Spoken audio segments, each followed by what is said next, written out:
I'm Mariana Parks, physical therapist, and today I interviewed Dr. Roger Kerry, and he's going to talk about a new way to teach and practice manual therapy. Dr. Kerry is a physiotherapist with over 25 years of experience and a master's in manipulative physiotherapy. He works at Nottingham University as an associate professor in the Faculty of Medicine and Health Science. In our discussion today, you are going to learn about his new paper that's coming out and its purpose. You are going to learn about what is considered traditional manual therapy and why is it not supported by current evidence, the clinical and cost effectiveness of manual therapy, and the new framework he proposes and what it means in practical terms. So if you feel that this information is valuable, please consider subscribing to our channel, clicking on the bell so you don't miss anything, give us a thumbs up, and please share with other friends and clinicians that you think can benefit from this information. I hope you enjoyed the show. PT Pro Talk podcast is only possible with the support of the forward-looking and innovative company Systems for PT, the Do Anything, Anytime EMR. Systems for PT develops systems for clinics so you can focus on your patients. Go to systemsforpt.com to schedule a demo today. Hi Roger, welcome to PT Pro Talk. How are you today? Good, thank you, Mariana. Thank you so much for having me on your podcast. This is a real pleasure. Awesome, I'm honored to have you here. And let's get started talking a little bit about your background. Just talk a little bit about yourself for the ones that don't know you. So my name is Roger Kerry. I'm a physiotherapist from the UK. I work at the University of Nottingham at the moment, which is right in the middle of the UK, where Robin Hood comes from, all that sort of thing. I'm mainly involved in education and some research now, some clinical work, but I work clinically as what was known back in the day as extended scope practitioner, first contact advanced practitioner type thing. These things change their names every year and I can't keep up with them. It was basically, more on the diagnostic side of orthopedics and musculoskeletal, but now interested, still much the same thing, but lots of rehab stuff as well. And just teaching areas of, again, musculoskeletal, clinical reasoning evidence. My PhD is actually in philosophy of science, so philosophy of evidence-based medicine in particular. Well, philosophy of randomized controlled trials in particular, but that's that sort of thing. So it's good to integrate that sort of critical and philosophical thinking into everyday discussions as well. So I guess that's about it. Not too exciting, but... Well, we know that we have a new paper coming out, hopefully sooner than later, right? About the new way to teach and practice manual therapy, right? Yes. So let's talk about that. So what is the purpose of the paper? So, long story shortish. So we teach manual therapy, obviously. We're a physiotherapy program. And over the years, that sort of changed a bit. And every year we sort of think, how are we going to deliver this now in line with the evidence and blah, blah. And over the last few years, our delivery of manual therapy education and the learner's experience of learning it has really got a bit simpler and simpler, really. And we've stripped away a lot of stuff. I was trained, I did all the stuff. I did all the Maitland stuff, the Mulligan stuff, the Mackenzie. Anybody beginning with M, I probably did a course on and got really good at this and that and that. And then I guess as we get more confident in teaching, there's a lot of stuff you can start to leave out and it doesn't make so much of a difference. And I guess maybe we'll talk a bit more about the evidence as we go on. But essentially, in a nutshell, I think that's what the evidence says. Basically, therapeutic touch has some effect if it's part of a multi-modal approach to most conditions, musculoskeletal-wise, but it doesn't matter how you do that. You don't have to be specialist this and complicated that and this and that. The simplest things. So we deliver our manual therapy at the simplest, lowest level of effectiveness possible. But the effectiveness is still the same as if we delivered it, spent a lot more time in it in a lot more specialist ways. So the paper started with myself and a couple of colleagues at Nottingham, Edley and Vasilios Georgiopoulos, and we thought we should write this up as an education thing. And then, of course, we thought, well, of course, if this applies to education, it also applies to practice. So we're sort of trying to tell people, faculty people, this is how we think you should deliver manual therapy. Clinicians, this is how we think you should do manual therapy with your patient. So it's a very simple paper. It's just saying, get rid of all the rubbish, keep the good stuff, and life becomes a lot easier. Now, we have submitted the paper and it got some very critical reviews from people who obviously don't like this sort of thing, which we can respond to quite nicely. So we're ready to sort of resubmit and have another challenge. I think we're going to make as many friends as we are enemies with this paper. Well, I think that's great. So we can have a great discussion about it. And why don't you start telling us what is considered traditional manual therapy and what are its principles so we can understand the arguments around it? So the way we talk about things, we've made up some terminology just to make it simple to talk about. So we talk about manual therapy, and we use those two words, manual therapy, to mean the stuff of the future, the stuff as it should be from now onwards. And we use the term traditional manual therapy to talk about the stuff we're trying to get rid of. So our argument is traditional manual therapy is made up of a number of things, and we call them the sort of three principles or whatever. And so the argument goes, traditional manual therapy relies on these three principles, which we'll go into. Well, quite simply, there's stuff to do with the specialist, sort of client-centered palpation skills, being very specific with techniques, and basing your approach on a very pathoanatomical reasoning process. So if you look at any sort of if you look at the background of manual therapy and look at any writing about in the old sort of Syriacs, Maitland, whatever books, you can see those three principles are there right from the start, and they hold up this idea of traditional manual therapy. And then the second premise to the argument is, just by chance, the evidence is consistently showing that those principles sort of don't really exist in that way. So it doesn't matter if your palpation is specific or specialized. It doesn't matter which way you push somebody's bits. Whatever, and the pathoanatomical reasoning has been sort of shot out the water because we're left with this sort of black box. We don't really know what's happening with manual therapy other than some sort of neuromodulation theories and such like. So those three principles we say don't exist anymore, therefore traditional manual therapy doesn't exist. So where does that leave us? Well, the evidence, the sort of effectiveness evidence, trials, systematic reviews of randomized controlled trials, still suggest that there is an effect, positive health effect from manual therapy. But it doesn't rely on any of those three principles. All it relies on is care, being nice to somebody, doing it at the right time with the right people, doing it safely, comfortably, and efficiently.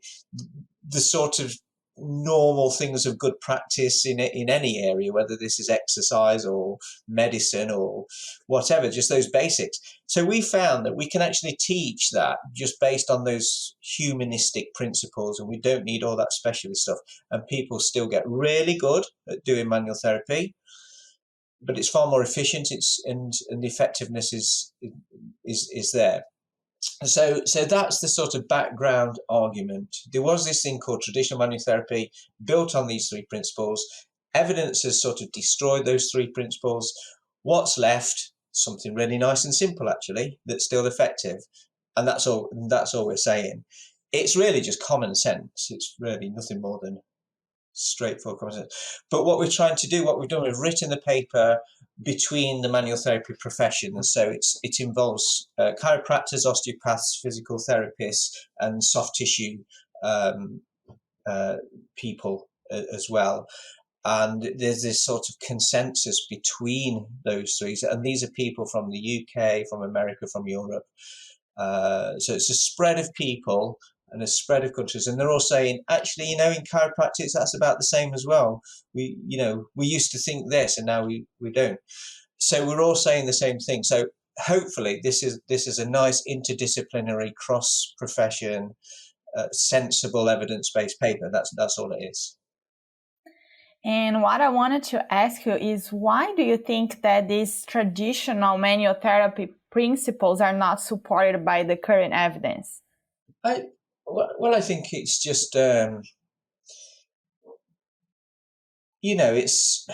nothing wrong with moving on, and there is nothing wrong with the development of those principles at that time, because we didn't know stuff, and they're good explanations for things. And if you think back to, say, way before your time, of course, Marianne, and before mine as well, but the sort of 50s, 60s, 70s, when this stuff was all sort of developing and emerging, and the physiotherapy profession was trying to find its identity amidst a lot of medical based healthcare. It had to have some way of sort of talking about what they're doing in a sort of scientific-y way, and it would have made sense to say, actually, physiotherapy is not just pressing somebody's joint. We do it in a very careful, skilled way, and you have to be trained really carefully. In the same way, a surgeon needs to be trained really well to do surgery. A physiotherapist needs to be trained, and you have to do this special course with these very special people. And I'm not being, that might sound a bit sort of derogatory, but I'm not, because the people of this time, the therapists of those time, were amazing people, and they had developed these skills and they wanted to pass them on. And one way to pass them on was having a structure and a system and a very specific way of doing it. So, if you press this hard, we'll call it grade this. If you press a bit harder, we'll call it grade that. And this is how we can learn. And so there's nothing wrong with that. And, it makes sense that there were some biomechanical laws, like the concave convex law, and people could then increase the sort of scienciness of manual therapy by saying something like, we even sort of think about complex biomechanics, and actually if you push a joint in this way and that one's still and that one moves, it's aligning to this law and things like this. So it sounded really good, and it's probably, in doing so, it's probably stretching something here or breaking an adhesion here or fixing something here. So you imagine, that era, all that made perfect sense. And I'm absolutely sure that all those guys and gals were thinking, this is our theory and it needs put into a test. And eventually, in the future, research will be done to look at the validity of these things. And it has been done. And this is the point we're at now. So, the concave convex law, for example, has been challenged significantly, and it really doesn't matter which way you push a joint to get the therapeutic effect. And you don't actually need a system of grades to tell you how hard to push. Just ask the patient how they feel and look for effect. So and the trials are consistently showing those things. These trials that sort of compare different approaches to manual therapy, the Maitland versus the whatever versus nothing approach. And you can see, anybody who sort of touched somebody, the person did well, but it didn't matter how they did it. So there's still something very human, very valuable, very therapeutic about touch. But it's not the systems, it's not the explanations, it's just being a human and caring for somebody, and giving them the confidence that they can move and they're robust, and this is an opportunity to then engage in exercise or rehabilitation or whatever. So all those explanations are sort of tipped on the edge. So in answer to your question, why do I think these principles are not supported by the evidence? Because they were just a nice theory that did the job at the time, and evidence has sort of shown us that, okay, that's great, but we don't actually need that level of theory now, so it's time to move on. Yes, that's crazy, and I just can imagine like how a lot of people are just going to go crazy about it, because that's what we believed over the years about manual therapy, and realizing that maybe it doesn't really matter how you do it. That's not where the effects of the technique are, right? So I think that's going to be, I guess, surprising for many physical therapists. Absolutely. I mean, we're already getting some sort of trouble from this, which is understandable. There's this thing about professional identity, and our professional identity at the moment is shaky, because a lot of what we're doing is being evaluated and examined, and a lot of what we thought we did that was good is being shown not to be so good, and other people can do what we do, and we jump from thing to thing. So we say, we're the specialists in manual therapy, then somebody says, chiropractors, no, we're better than you. Okay, we're the specialists in exercise. And then some strength and conditioning people go, no, we're better than you. And we go, okay, we're the best in communication. Then some psychologists come and say, no, we're better than you. So we're really struggling with professional identity. So something like having a scientifically sounding theory for something like manual therapy gives us some specialism and some identity. So I can see, I feel it. If you strip that away, potentially we've lost a bit more of our professional identity, but also it's an opportunity to reconceptualize what our professional identity is. The choices are either holding on to the past and then looking even more foolish in a decade's time, or looking at the evidence and saying, right, come on, guys and gals, it's time to move on now, and it's time to refresh who we are and show the world what we're really good at. And we are good at all those things. We just need to do it in a different way, and not get anchored down and weighted down by ridiculous explanations of things that you don't need. So there is. You're absolutely right, Marianne. There's a lot of tension around this. Yeah, and like you talk about a lot about person-centered care and efficiency, and I think that a good way to look at things, my opinion, is moving out of just the passive technique, but putting the patient in the middle of that and testing the efficiency. If what you're doing is improve the range of motion right there, if the manual therapy you're doing, it's improving the patient's whatever deficit that we are treating, I think that's the goal. So not just doing passive techniques for the sake of doing them, because as you said, we want to be specializing something and get our identity. So I think for me, it makes total sense that we have to be thinking about the results that we are creating for the patient, and not whatever the technique we are using to get there, as long as we are. So I think that's my opinion. Absolutely. And that is our opinion as well. Focus on the outcomes. We're there for the patient, not for us. And that's why we've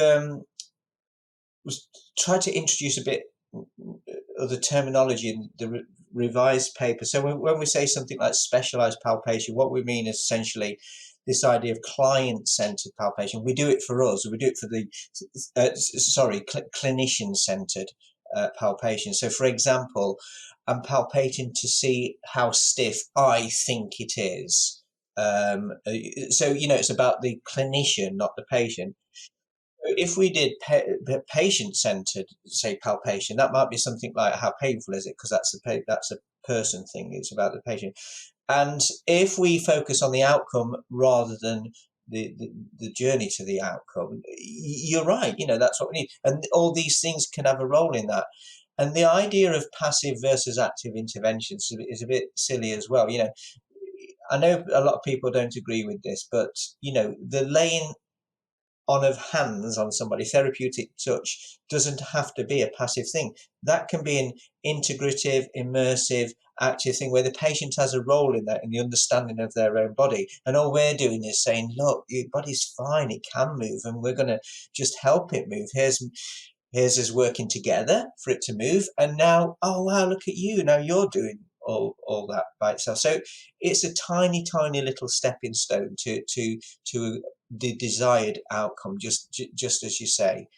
And we need to just focus less on the detail of some of this stuff we're doing and more on the big picture. Giving the patient the confidence to move, right? I think exactly. That's yeah. Changing the narrative around it. Yes. And I know you talk a little bit on that paper too about the clinical and cost effectiveness of manual therapy. Would you like to just talk a little bit about that part? I think it was very interesting. So I guess one easy thing, going back to our sort of faculty annual discussions on how should we do manual therapy, perhaps the easiest thing would be to look at all the literature, and all the literature consistently says this is no good. It doesn't do any better than anything else, and people will get just as good if you didn't do that. Because then we could say, great, we can free up some curriculum time. We don't need to teach manual therapy anymore. But the literature doesn't say that. If you look at, so part of the paper, we've done a sort of mini meta-analysis of reviews. So if you look at all the systematic reviews over the last 15 years or so, there's a consistency in it that it says there's clinical effectiveness and cost effectiveness. If manual therapy is used judiciously as part of a multi-modal package, which ultimately sort of emphasizes the exercise component of somebody's rehabilitation. And actually, if you take the manual therapy away, outcomes are a little bit worse. So and that's cost effective as well. So it's been shown the addition of manual therapy to rehabilitation packages has been shown consistently to reduce the cost of a care package for people. So that puts us in the difficult position of, but really exciting position of, wow, something's working and it's cheap. But what is it? What is it that's the thing that's working? Well, again, it's not the grades, it's not the system, it's not the cleverness, it's not all that traditional stuff. It is just the being safe, comfortable, and efficient, and encouraging somebody to move. So as I say, in some ways it would be easier if trials consistently said manual therapy is rubbish, because then it just makes the decision for us. But we're in this beautiful place, actually, where we know it can be helpful, but the way of doing it doesn't need to be anything more than something very simple. Yes, and I think it's going to need a big shift on the educational aspect of teaching to implement those concepts, which I think it's probably going to take some time to happen, right? Absolutely. I mean, again, that was the first point of the paper, to be almost a sort of, we don't want to tell people what to do, but we're saying we've taken the time here at Nottingham to look at the evidence, think carefully about the way we teach things, and this is how we do it. So if you want to do it like this, here's a framework for how we do it. Which is quite a simple concept, because you would think somebody else might go, oh, that's nice, somebody's already done the groundwork, we just need to follow this framework. But as you know, also, it's more complicated than that, because people look at that and go, that's wrong. Where are my grades? Where they're, I've been doing it like this for years, blah, blah, blah. So you're right. That is a cultural mind shift change. Yeah. Yes. And I mean, that's the starting point, right? It has to start somehow. Yeah, you've got to break the cycle somewhere. Yes. And so tell us a little bit about this new framework that was proposed on the paper. So again, this is where, eventually people listening to this and reading the paper eventually will think, oh, well, we think they say, oh, I see, it's so simple. But it's also a chance for people to say, it's almost too simple. What's going on here? We need something else to fill the gap. I don't think that's the case. So basically, our framework is really simple. And we've tried to use some case studies in the paper too, one about teaching, one about practice, to try and give a sense of how we literally do it here. So we've got a bunch of 19 and 20-year-olds who've started their physiotherapy program, and we say, right, we're going to do this thing called manual therapy. And it involves us putting our hands on somebody and helping them move, and blah blah blah. Have a very, very basic narrative about that, and then we say basically there are some sort of rules, but all those rules are based around three core elements. You've got to be safe, so we don't want you killing anybody. We don't want you sort of breaking anybody's bones, and we don't want you rubbing anybody's skin too hard and things like that. And we don't want your patient falling off the bench, and we don't want you tripping over, and all these things. So we establish these rules about safety. And the second thing is, we want this to be comfortable. We want this to be comfortable for the patient and for you. And we stop using, I should have, I'm falling into my own trap, because we have also stopped using the word patient in all of this as well. And we just try and replace it with the word person. So, the people who come to see us, they want to feel comfortable about this whole thing, comfortable from a physical point of view, comfortable from an emotional and psychological point of view, comfortable with the idea of somebody putting their hands on them, and the actual technique is as well being comfortable, which immediately removes needs for things like grades, as I say, because this is what we used to say. So when students say, how hard should I push somebody's L4? We'll say, well, enough to do the job you want it to do. So if you're trying to work with somebody to help them believe that their back is robust and they can move, and not all afferent input has to be perceived as pain, then you want this to be comfortable. You don't want to push too hard. So you're constantly working.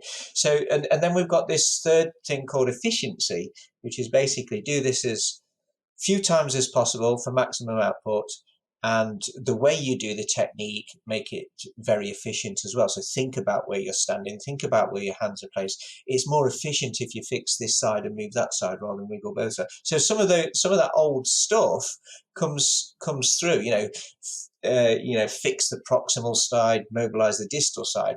It comes through, but it's packaged as being efficient and comfortable, rather than because that's the biomechanical law or something like that. It just makes sense to hold this a bit easier and move that. So we can still do really, and it's more efficient if your hands are close to the joint line rather than having them around here. But again, it's not based on an Australian person's vision of the world or some weird biomechanical thing. It's just common sense, just hold it there. It's a bit more comfortable and you can do it a bit easier. So we argue that every single element of manual therapy can be talked about in those three things: safety, comfort, and efficiency. And then, of course, that what sits over that is communication, and the way the way you talk about the role of manual therapy as somebody's care with the person. And so we move away from a narrative of something's out of place, I'm going to put it back in place. I know that's an old extreme view, but it is still prevalent, to something like, we're just going to help work together, see if we can get you moving and back to work again, or back to playing the sport you love or whatever. And it's an evidence-based phenomenon anyway. So the starting point is it's evidenced, because this is evidence. This is but it's a very person-centered evidence. So we're using what we know from the population data. Simple therapeutic touch can be effective, and particularly with you, because you're really struggling to move your neck and you're fearful of moving. But let's just try and move it a little bit. So they're the key. So you've got the three core things: the safety, comfort, and efficiency, and it's all about communication and being person-centered, and, as you say as well, outcome-focused about this. And I thought that was really interesting. At some point on the article, you talk about even teaching the technique to the patient to help them do at home. So I think that was very, very interesting and nice to try to empower the patients, even in the context of manual therapy, when you think about being more passive, but kind of empowering and teaching them how they can help themselves when they are at home as well.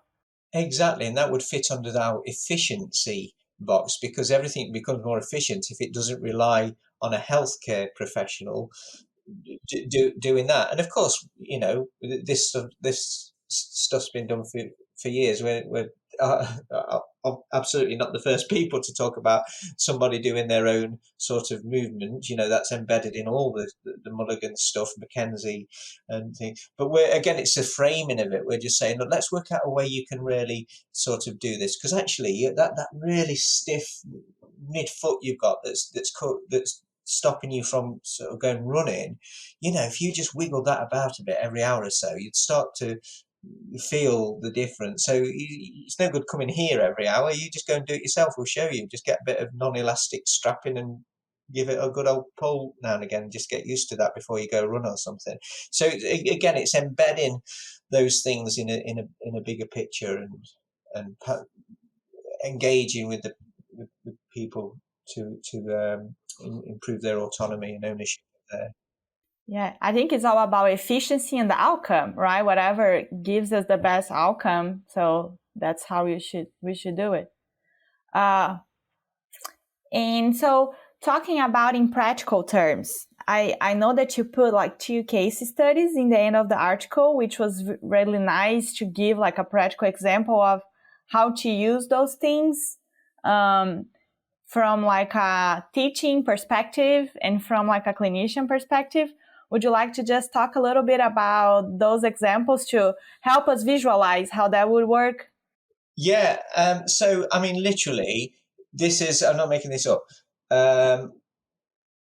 When I sort of quickly wrote down the notes to those 2 case examples, and then sent it out for people, to the other co-authors, to look at and things. And literally, the teaching one, I'd just been teaching the cervical spine here at Nottingham, and it was like 3 PM or something, and I ran back to the office, and I thought, I was going to do that case study. So I literally wrote down what I'd just been teaching the hour before, and used some of the sentences and the phrases that the students had said and things like that, and just put them into this case study. So it's an absolutely, 100% true real-time case study. And same with the patient as well. I was talking to a guy we'd just been doing this with him. He had a stiff neck. So I thought, so it was the first thing I thought. So they're both these sort of real things. But the idea is again to let the readers see how we teach things in Nottingham, and the things to avoid saying as well. So we've mainly been speaking about things how it looks and what we should be saying and doing. But there's another sort of I'll come back to the case study, because this is relevant to the case study. There's another sort of argument that sits slightly beyond all this, which is something like, so far we've said traditional manual therapy based on these 3 principles, evidence doesn't support those anymore, let's just do something basic. So somebody could say, well, hold on a minute, I've had a career of being very specialist and Maitlandy or whatever, and I don't want to stop doing some of that, and it's my own time, or it's my own clinic and my thing, that's fine. So you could say there's no harm in carrying on doing that old way. But actually, in the literature, there's this sense that actually could be more harmful, because some of the messaging, the health messaging that comes with those specialist techniques about the pathoanatomical reasoning and the special way your joint needs to move and all this, can instill aberrant health beliefs with the patient. So potentially there is harm in still using some of that older stuff. So we try and get our students, we don't even introduce any of the old stuff to our students, because they don't know any difference. They're here, this is for the first time.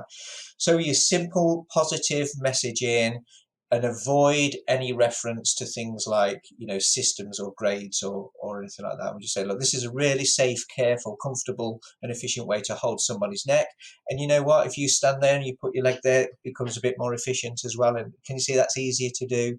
And then I think putting that teaching case study, then the student says again something like, how much should I move their neck or something? Well, again, you can work that out within the safety, comfort and efficiency thing. You don't want to move it so much that it's painful or not safe, but you want to be efficient. So you want to get as much out of the movement as possible and then feed that directly into their own active movement. And that's the sort of model we use. And then the clinical case study is pretty much the same. As I remember, it's a guy with neck pain as well, who hadn't moved his neck much for some years. A really stiff neck, and his belief was, through typical story, belief was through series of previous physiotherapy care, he believed that his neck was unstable, unsafe, and it was too stiff to move, and he was worried about moving it.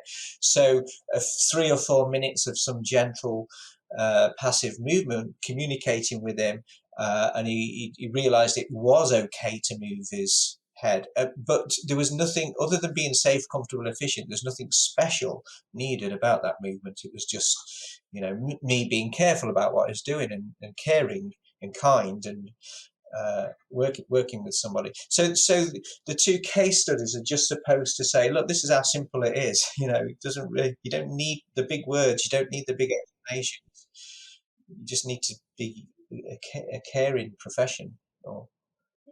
Yes, I think that's awesome. And then hopefully soon people will have the chance to take a look at them and have a better idea of what we are talking about, right? Yeah, hopefully. So before I transition to the final questions, do you have anything else that you want to talk about the paper that we haven't talked or mentioned? No, only to say, this is just, even if for people listening, it acts as a sort of a start of a conversation about the future of manual therapy.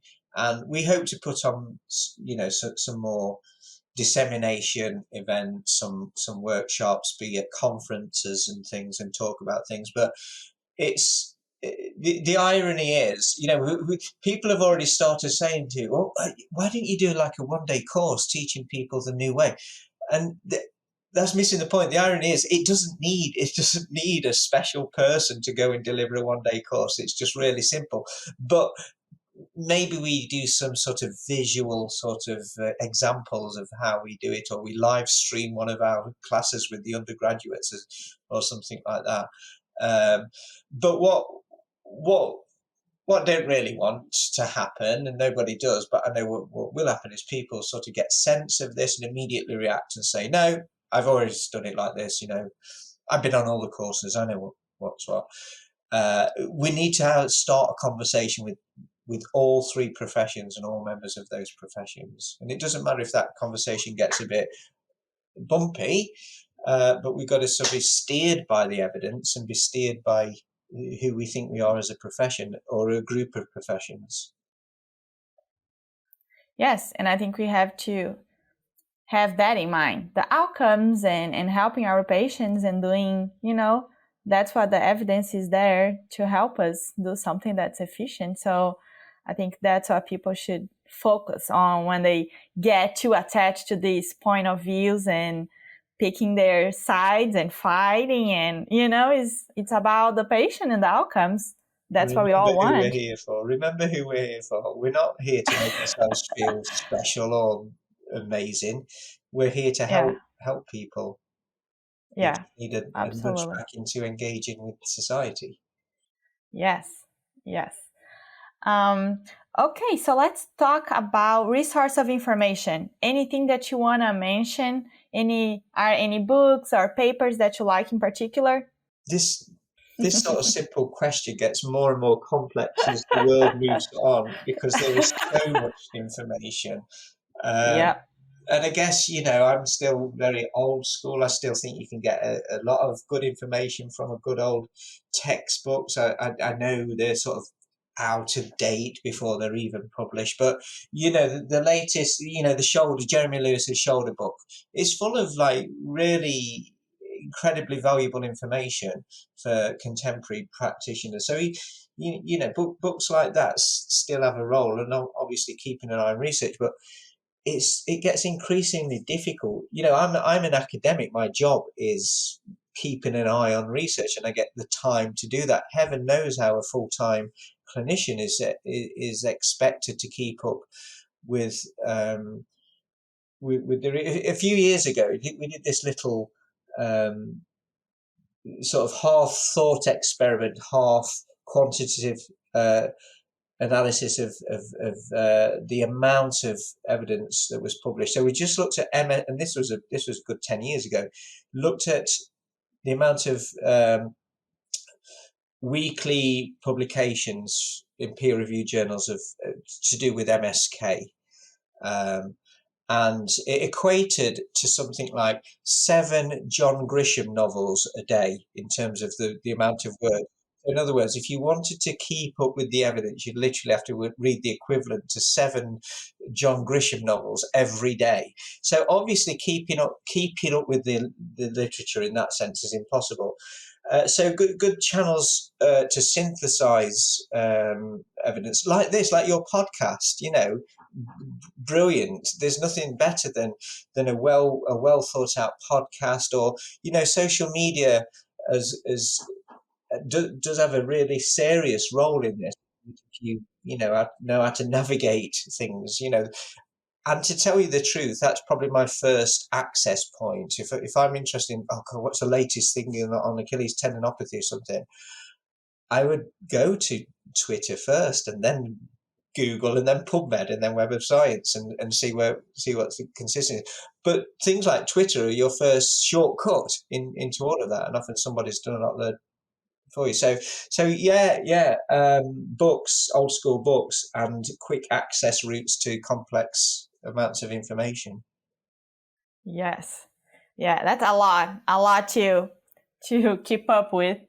And Twitter, the more I a lot of the guests, they have Twitter, they're always in Twitter, and I have to start being more on Twitter, I guess. Yeah, sounds a bit old school, doesn't it? Everybody's Snapchatting and TikToking these days, and they all have their roles as well. But I think Twitter's a bit old school, but it's still solid. Yeah. Unless Elon Musk does anything more with it. But it's okay. And what would be the best advice you can give to clinicians that are starting their careers?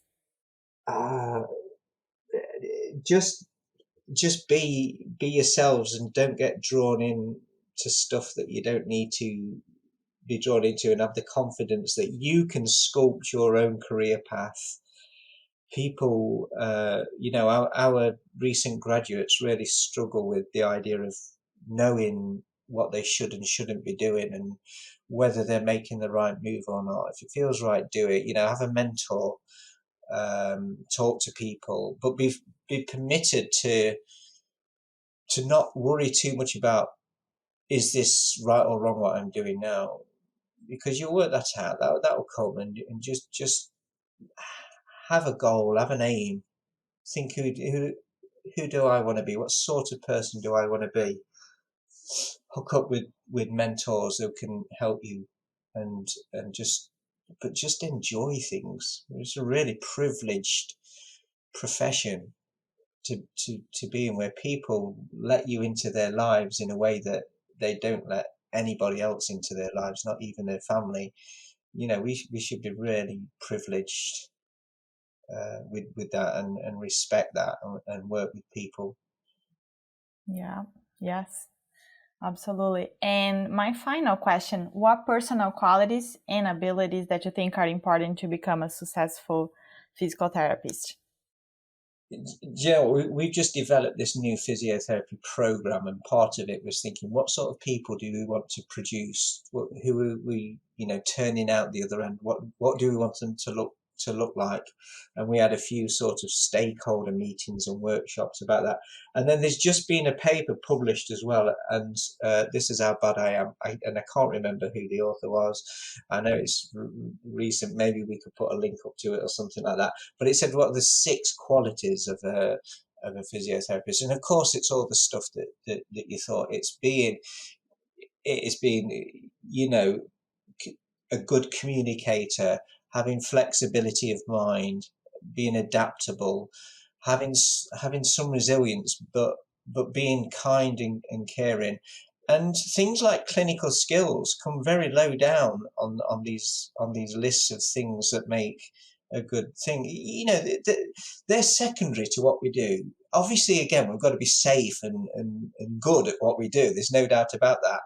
But it's not your technical abilities that make a good, successful physical therapist. It's the communication and the caring and the thoughtfulness and being adaptable to change, which we're going to have to be more and more so, in a increasingly changing world. We're just going to, that's just going to be normal. Yes. And we complete the full circle now. We just start talking about it. And in the end, it's not about, exactly what you're doing, but I guess how you're doing, how you're communicating, and like all our other soft skills that involve the treatment, then the specialized palpation and the technique that we are doing. I guess that's just goes back to what we started the podcast talking about. Yeah, it is. And, I've said this before, people don't, lots of people have said this. Pretty soon, robots, artificial intelligence are going to be doing a lot of that technical stuff for us and making diagnostic decisions and stuff like that. So if we build our identity on those things, we're going to be, again, we're going to be dissolved pretty soon in the next couple of decades. But the stuff that robots can't do, care for people, have empathy, work out problems in a fast changing world and a complex world, that's who we are. Yeah, I couldn't agree more. So Roger, if people want to learn more about you or your work, is that a way they can find you? Yeah, you're not going to like this again because I'm just going to say Twitter again, Mariana. Twitter. I think my thing is at Roger Kerry 1. But okay. you can just Google me and get my university email address as well, and it's always lovely to hear from people. Awesome. I'll make sure to put this information on the show notes so people can find you. And I just want to thank you for taking the time to share your knowledge with us and this new paper that's coming out that I'm sure is going to be very polemic. But we are here starting the conversation and let's see where this goes, right? Well, thank you so much. As I say, all the pleasure is mine, Mariana. It's been lovely to meet you as well. And I am coming to Nashville. Awesome. I'll wait for you in Nashville. You have a good rest of your day, Roger. Thank you very much.